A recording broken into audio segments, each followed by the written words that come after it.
Bonjour et bienvenue dans cette nouvelle vidéo. Aujourd'hui nous allons parler du cadre de référence. Alors le principe consiste à ce que le cadre de référence représente des lunettes au travers desquelles chacun voit le monde à sa manière. Donc nous le forgeons petit à petit en fonction de notre culture, de notre éducation et de nos expériences. Notre perception de la réalité peut être très différente de celle des autres.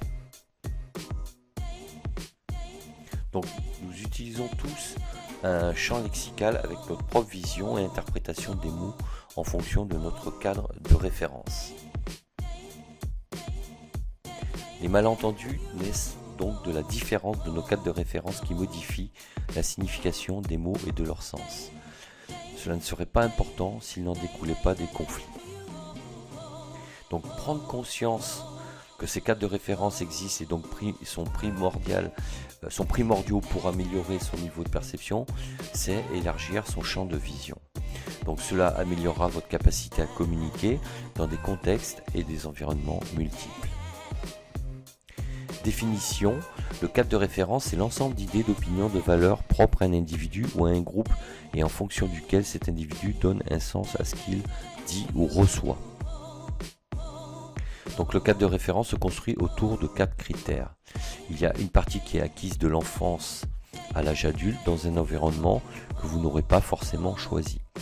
Et une autre partie que vous allez vous-même construire à travers vos propres choix et décisions tout au long de votre vie.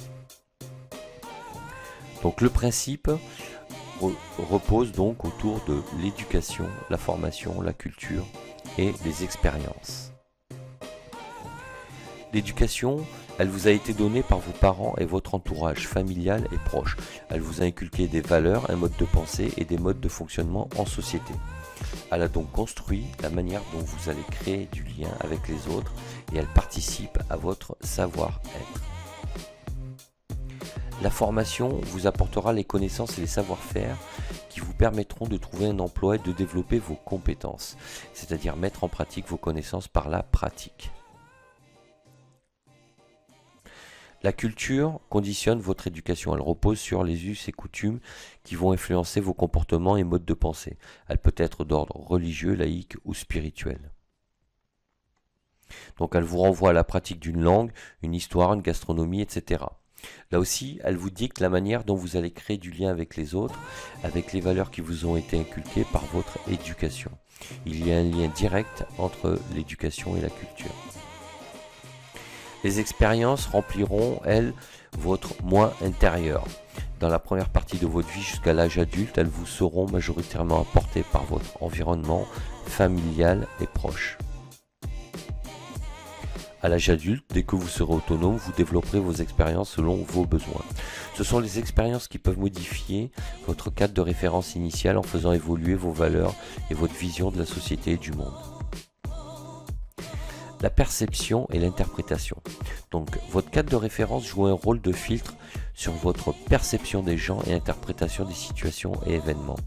Face à une situation, l'individu analyse toujours le contexte vis-à-vis de ses propres références de façon consciente ou inconsciente.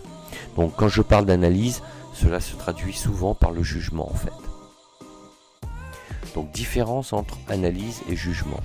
L'analyse consiste à observer des faits sans a priori et sans faire de comparaison avec son propre cadre de référence.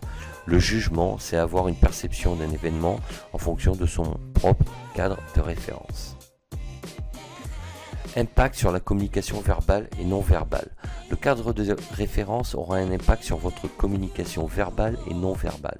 La manière dont vous allez vous exprimer, le vocabulaire que vous allez utiliser et la façon dont vous vous tenez, c'est-à-dire expression du corps, renverra une image aux autres. Les gens vous scanneront en fonction de leur propre cadre de référence pour se faire une opinion de vous. Vous ferez pareil avec les autres, la démarche n'est pas unilatérale. Donc ce comportement est complètement humain, tout le monde fait ça. Il ne s'agit pas de dire que c'est bien ou mal, c'est une réaction naturelle chez les gens. Donc impact sur la communication verbale et non verbale, elle sera plus ou moins prononcée et déformée selon les cadres de référence de vos interlocuteurs. Dans certains cas, elle jouera en votre faveur et dans d'autres cas, elle vous desservira. Donc dites-vous que chacun a une perception de sa propre réalité et que vous n'êtes pas responsable de l'interprétation des autres. Néanmoins, vous pouvez combler les différences de perception avec vos interlocuteurs en ayant une meilleure communication interpersonnelle. La déperdition du cadre de référence.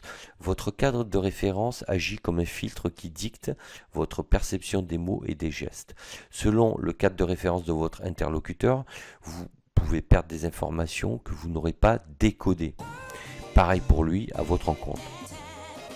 Plus il y aura de déperdition pendant ce schéma de communication, plus l'incompréhension peut s'installer, limiter ainsi la création de liens.